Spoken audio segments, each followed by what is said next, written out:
Слова Путіна про київський слід у теракті, за допомогою яких очільник Кремля хоче змусити росіян згуртуватися навколо війни з Україною, безглузда пропаганда та нісенітниця, а російські чиновники – продавці гною із гноєм у своїх ротах. Попри публічні заяви Владимира Путіна та інших російських посадових осіб, які намагаються перекласти провину за теракт у Крокус-Сіті-Холі на Україну, Штати та їхні союзники очевидно, що те саме терористичне угрупування ІДІЛ, саме воно несе повну відповідальність за цей напад у Москві. Про це заявив представник Ради національної безпеки США Джон Кірбі. Його цитує видання The Hill, як бачите.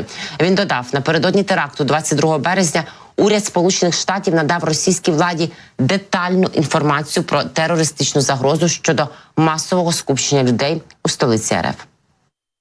Сполученим Штатам та їхнім союзникам абсолютно очевидно, що саме ІДІЛ несе повну відповідальність за цей напад у Москві. Мій дядько казав, що найкращі продавці гною часто носять зразки в роті. Російські чиновники здаються чудовими продавцями гною. Сполучені Штати намагалися допомогти запобігти цьому теракту, і Кремль це знає. Зокрема, вранці 7 березня Вашингтон передав російським спецслужбам письмове попередження про атаку. Крім того, наступного дня посольство випустило публічне застереження, в якому просило американських громадян уникати великих зібрань і концертів у Москві. Це прекрасно просто. Джон Кірбі не те, що прекрасні метафори видає, а говорить правду. Адже дійсно вони продавці гною, вони виробники гною. І гній носять не лише в своїх ротах, а в своїх мізках. Бо це країна гній. Ось так тому воно і відбувається. І ба більше, не лише Сполучені Штати та розвідки країн Європи попереджали Російську Федерацію про ймовірну організацію терактів саме в місцях скупчення людей, саме в концертних залах.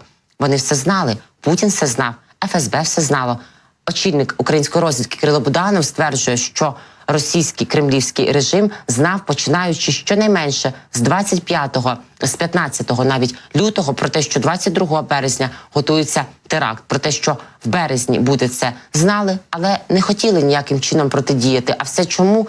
Версії різні. Бо, по-перше, це вигідно для таких кадрових ротацій і суперечок веж Кремля, які один одного готові і ладні з'їсти за доступ до потоків, за доступ до влади, і для того, щоб, от, так би мовити, дійсно мобілізувати російське суспільство, яке має, звісно ж, давати протидію постійним ризикам і небезпекам. На Росію ж хтось постійно нападає. От бачите, тепер ІДІЛ. Але Росія каже, що тренувала Україна бойовиків ІДІЛ, що інспірували це все Сполучені Штати і Великобританія. Ну, як ми тут жартуємо, та дійсно Байден тренував, Ріші Сунак робив наводку, де це все краще організувати. Але очевидно, що цій нісенітниці вже давно ніхто не вірить.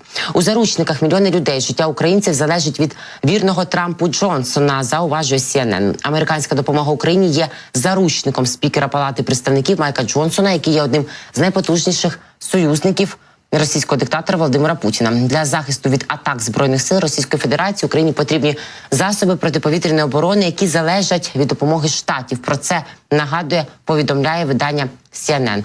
Журналісти зауважують, що американська допомога Україні наразі є заручником спікера Палати представників США Майка Джонсона, який є одним із найпотужніших, за їхньою версією, союзників самопроголошеного диктатора Володимира Путіна. У ЗМІ зауважили, що Київ має найкращу протиповітряну оборону в Україні, проте держава не має ресурсів для того, аби таким чином захистити інші міста. Як показала ця ніч, ця чергова ніч російської терористичної атаки, які атакували просто і південь, і центр, і захід нашої країни, що дійсно системи протиповітряної оборони більш ніж потрібні, бо черговий виток російського терору по енергетичних об'єктах він не припиняється, ба більше очевидно, що таку тактику вони будуть продовжувати найближчі тижні. За словами голови військового комітету НАТО Роба Бауера, Україна потребує допомоги США, проте вона не надійшла, тоді як боєприпаси до засобів ППО закінчуються. Майк Джонсон, вірний Дональду Трампу, очевидно, і частково вірний Путіну, який вихваляв Путіна, тримає в заручниках 42 мільйони людей в Україні, йдеться у повідомленні. Оптимістична цифра про 42, але тим не менше, так, з тими, які виїхали і, сподіваємось, скоро повернуться.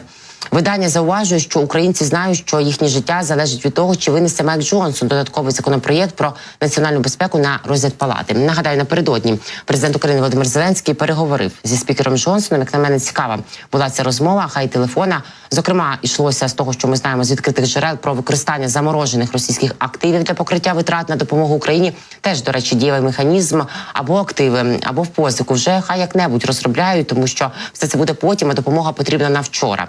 Президент України Володимир Зеленський провів телефонну розмову зі спікером Конгресу США Майком Джонсоном, який затягує, власне, розгляд законопроєкту з грошима на допомогу Україні. У своїх соцмережах Зеленський розповів нам, про що говорили, подякував йому особисто. Ми пізніше подякуємо обом партіям, американському народу та президенту Байдену за життєво важливу підтримку України від початку російського вторгнення. Розповів про ситуацію на полі бою, зокрема про стрімке посилення російського повітряного терору. Лише за минулий тиждень українські міста та громади зазнали ударів 190 ракетами, 140 шахедами та 7 сотнями кабів.